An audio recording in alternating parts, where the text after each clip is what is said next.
Щойно я говорив з президентом Сполучених Штатів Америки, з президентом Трампом, привітав його з днем народження, з Днем американської армії. Сьогодні два свята в Америці, і ми дуже добре поговорили з ним. Не тільки привітання були, багато ключових тем і про війну, і про її коріння, і про дипломатичні можливості, і про позиції наших партнерів. Говорили довго, дуже детально. У нас побажання одне для президента Трампа, у всіх українців, щоб нарешті вдалося досягти миру, щоб ми змогли досягти цього успіху разом з Америкою, разом з усіма нашими партнерами. Це найголовніше, чого ми всі хочемо, і важливо, що американське суспільство повністю підтримує це наше українське прагнення.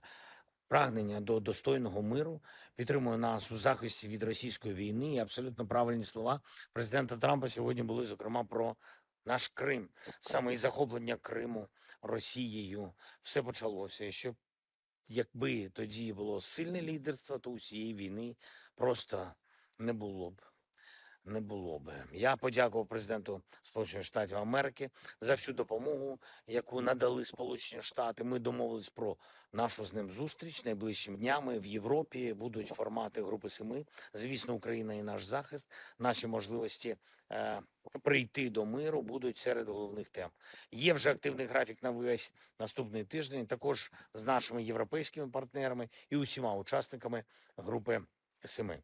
Важливий буде тиждень. Розраховуємо на результати. Передусім, безумовно, ППО для України, політичні домовленості, які посилять наш захист тут в Україні, буде відкриття кластеру.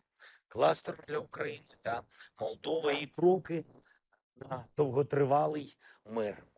Обговоримо з нашими партнерами деякі ідеї, поки що не публічно. Сьогодні є також за що нам подякувати, особливо Британії.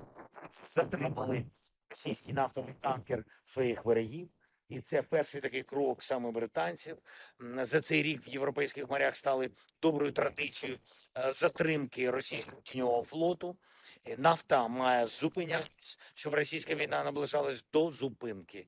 Дякую, Британії. Будемо говорити з партнерами в Європі і про те, щоб законодавчі зміни нарешті дозволили надовше арештовувати танкери, які заробляють гроші на війну для Путіна, виключно для нього, і конфісковувати цю нафту. Сьогодні ми в Україні оприлюднили також свіжі дані від розвиток про звіти та документи, які кладуть на стіл російському керівництву, неприємні для нього звіту, і то ще не повністю правдиві. Рейтинги і Путіна, його правлячої партії знижуються дуже відчутно, тенденцію не змінити. Він про це повинен знати, повинен це відчувати, особливо відповідаючи негативно на наші пропозиції зустрічі, перемовин, реального закінчення війни. Звісно, вдячний кожному нашому воїну, усім українцям, які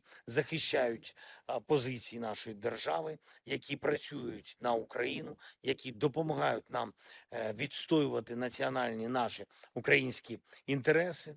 Цього літа треба бути усім максимально ефективними, активними. Жодного дня не втрачаємо і не втрачаємо жодної можливості. Розраховуємо на результати від наступного тижня і працюємо на це.